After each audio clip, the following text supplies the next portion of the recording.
আল্লাহর ব্যাপারে নিরাশ হবেন না, তার দয়ার প্রতি আশা হারাবেন না।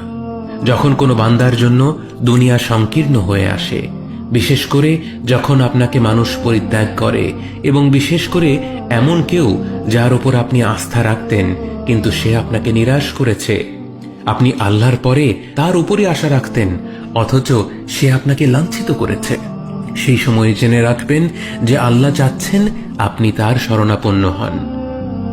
এই পৃথিবীর সবচেয়ে সুখী মানুষ হচ্ছে সে যে আল্লাহর দিকে তার মুখ ফেরায়।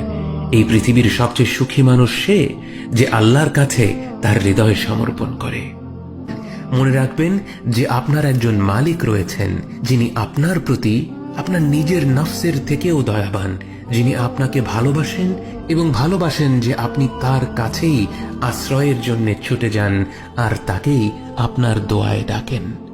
জেনে রাখবেন যে একমাত্র আল্লাহর প্রতি দৃঢ় বিশ্বাসী আপনার জীবনের সংকীর্ণতা দূর করে প্রাচুর্য এনে দিতে পারে, অন্ধকার দূর করে আবার আলোকিত করে দিতে পারে। আপনি জেনে রাখবেন যে আল্লাহ আপনার প্রতি আপনার নিজের থেকেও বেশি দয়াবান। একমাত্র এই বিশ্বাসটাই আপনার সকল দুশ্চিন্তা ও বিষণ্ণতা মুছে দেবে।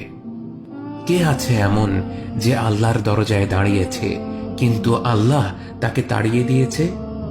তিনি তো সবচাইতে উদার, মহা দয়ালু, মায়ার সাগর।